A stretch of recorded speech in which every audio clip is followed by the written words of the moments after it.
So there's a popular saying that the book is always better than the movie. And that is a very true statement, except when it isn't.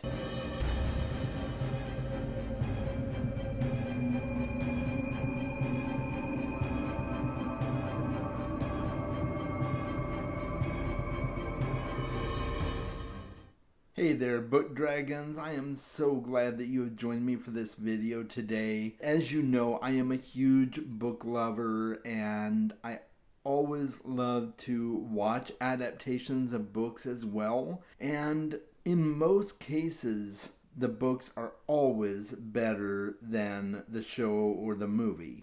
But there are rare exceptions where that's definitely not the case. And so I'm going to talk about some of those exceptions, at least in my opinion, today in this video.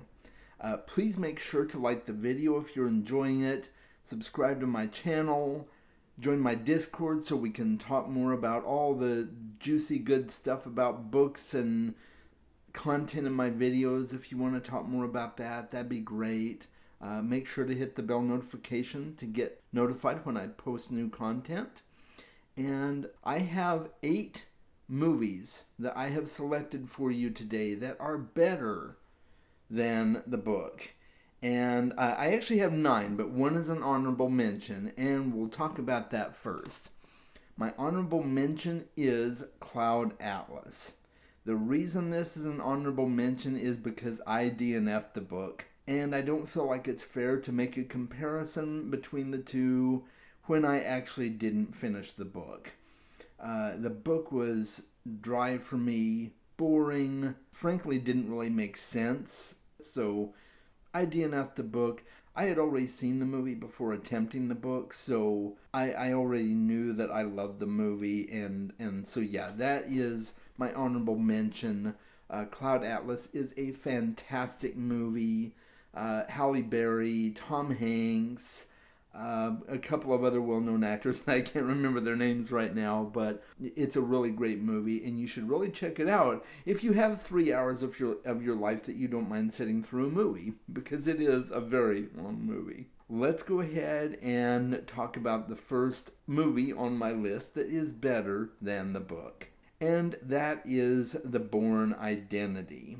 This is based off the book of the same name by Robert Ludlum.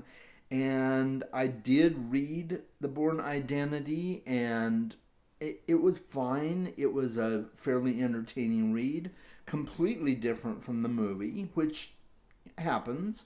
And I had already seen all 3 of the Bourne movies before I ever sat down and read the book.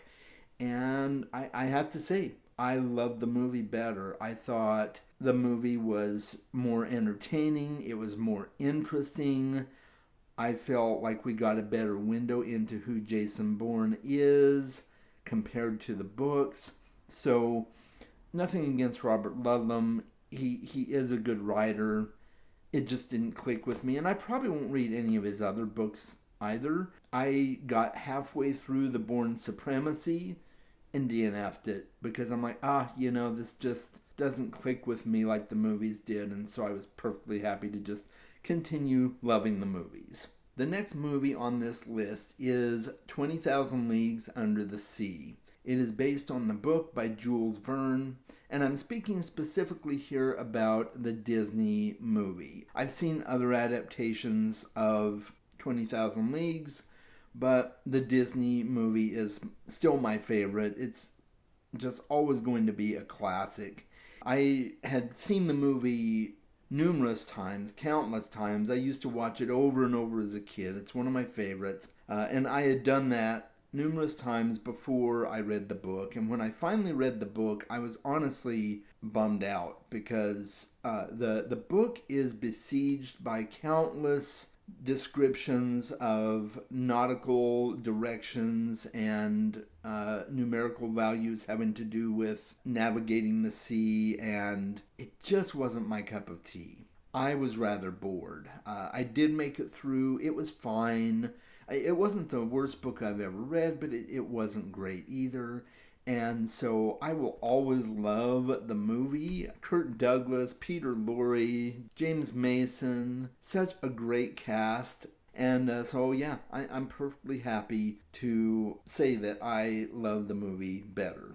The next movie on my list, based on a book, is It by Stephen King. I've mentioned here on the channel before that I almost DNF'd it until I picked up the audiobook, and then I was able to finish it just fine. I enjoyed the book, minus a few things that I didn't feel like needed to be in there, and it was way too long, which I know I've heard other people say his books are way too long. But the movie was fantastic. Now, I've only seen the newest movie. I have not seen the original with Tim Curry. It is on my list, but I've only seen the two-parter movie that came out a few years ago, and it was just an absolutely brilliant movie. I loved it. The book was just okay. Uh, I would choose the movie over the book anytime. And I will say that the movie did a great job of adapting the book. I thought it was quite well done.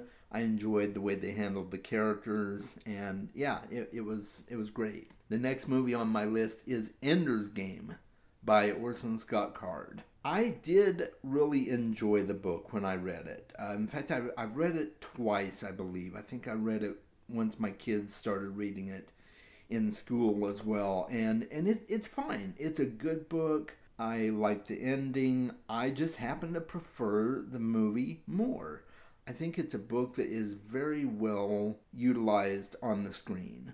I love the casting. I thought the story was a little bit more cohesive and immersive than I felt it was in the book. And it captured the spirit of the book while giving it an extra leg up in terms of entertainment value. So now that one right there is a controversial pick because a lot of people love Ender's Game. It's one of their favorite books. I just happen to love the movie more. Now the next movie on my list is also going to be controversial because I'm a huge Neil Gaiman fan, and so it kind of feels weird to say that I like a movie based on Neil Gaiman's works better than I do the book. But in this case, that is very much the case, and that is Stardust. It, of course, based on the book of the same name by Neil Gaiman, and I absolutely love the book. It is one of my favorite Neil Gaiman books. But I think the movie is slightly better, just slightly. I think they are both really, really high quality stories, but the movie just edged it out for me in terms of entertainment value. I loved some of the twists and changes they made on the story to make it fit on the big screen, and I've watched Stardust 3 or 4 times, and I just absolutely love it every time. And the book is rereadable as well. This is one of those cases where it's really walking a fine line, which one is better, and the movie just barely comes out ahead. Yeah, Stardust is definitely on this list for me. The next book is The Pelican Brief. This is based on the book by John Grisham, and I did read The Pelican Brief way back in the day. It's been a lot of years, folks, but I have watched The Pelican Brief 2 or 3 times, and it's one of the slower Grisham movies. And the book is kind of slow as well, to be honest. It's just a really, really great movie. I'm not a huge fan of Julia Roberts, but I really liked her in The Pelican Brief. And Denzel Washington always steals the screen for me. Fantastic actor. So yeah, I really, really enjoyed The Pelican Brief, and I definitely think it was better than the book.